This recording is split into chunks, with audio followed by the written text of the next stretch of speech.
Welcome to another installment of the Minister's Message. I'm going to be reading a passage from Ecclesiastes. It's something we don't read from very often, a book we don't read from very often, and continue to talk about grace and God's love as we journey through the Easter season, now that Easter Sunday has come and we've shouted our hallelujahs. So again, reading from Ecclesiastes. For everything there is a season and a time for every matter under heaven, a time to be born and a time to die, a time to plant and a time to pluck up what is planted, a time to kill and a time to heal, a time to break down and a time to build up, a time to weep and a time to laugh, a time to mourn and a time to dance, a time to throw away stones and a time to gather stones together, a time to embrace and a time to refrain from embracing, time to seek and a time to lose, a time to keep and a time to throw away, a time to tear and a time to sow, a time to keep silence and a time to speak, a time to love and a time to hate, a time for war and a time for peace. What gain have the workers from their toil? I have seen the business that God has given to everyone to be busy with. He has made everything suitable for its time. Moreover, he has put a sense of past and future into their minds. Yet they cannot find out what God has done from beginning to end. I know that there is nothing better for them than to be happy and enjoy themselves as long as they live. Moreover, it is God's gift that all should eat and drink and take pleasure in all their toil. Herein is wisdom. Thanks be to God. I read somewhere that either everything is guided by grace or it is trivia, that it has little value if it's not connected to grace. And I think there's a lot of truth in that concept. I've been thinking a lot about grace these days, God's grace, and also our own graciousness with each other and to each other. Is my life filled with grace, or is it all just trivia? Is it all just busyness? Our current situation of physical isolation has really forced me, and probably many of us, to reassess what is important and what isn't, how we spend our time and our money and our energies. Seems to me that the difference between what has value and what doesn't, what is grace and what is trivia, it's really just how we approach it. It's up to me, how I receive the gifts that have been given and how I offer my own gifts.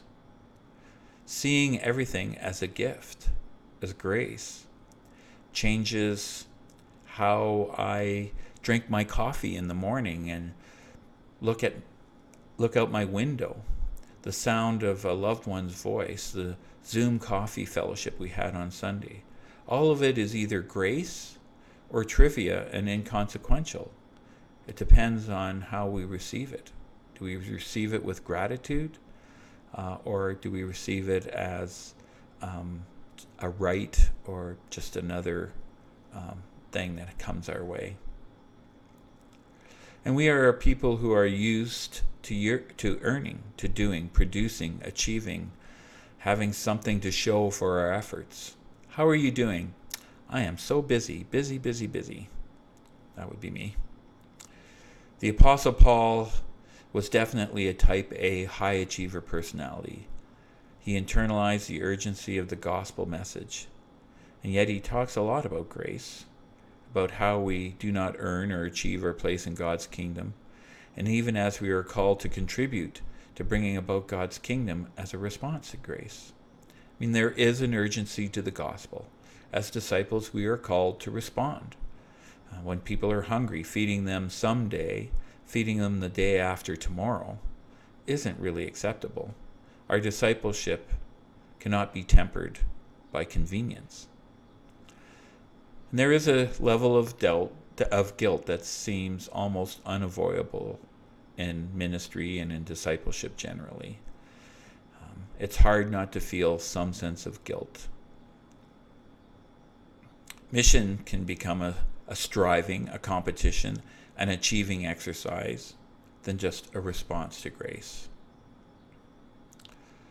I have heard our current situation described as the Great Pause, and I like that name for it. Last week we talked about the Jubilee year, the year of letting everything sit fallow, Sabbath. As individuals, sometimes something has to happen to slow us down. We need to be forced sometimes, whether it's sickness, job loss, retirement, grief, burnout. We go until we just can't go anymore. Even our vacations become a race to experience as much as we can. For the first time ever, as a culture, we are being forced to stop, to pause. The human race has become a human pausing, a human rest. Humanity has had to stop. I've heard God's grace described or called God's affection. And although one could quibble with that name, I think right now it has a lot to offer us as a metaphor and an image. To offer and receive affection. To be able to do that, everything else pauses. Everything else stops. To hug someone, to be present with them, means they have your full attention. As we are physically distanced from each other, we have this opportunity to stop and be present to how God is always giving us this huge hug, an embrace, which is forcing us also to stop. Sometimes when a child is having a meltdown, the best thing we can do is just hold them with affection, to let her or him feel the safety, love, and acceptance. To be fully present with them, to feel their struggle, to absorb it. To live in a Christ-like way includes enjoying God's pleasures, to enjoy God's affection.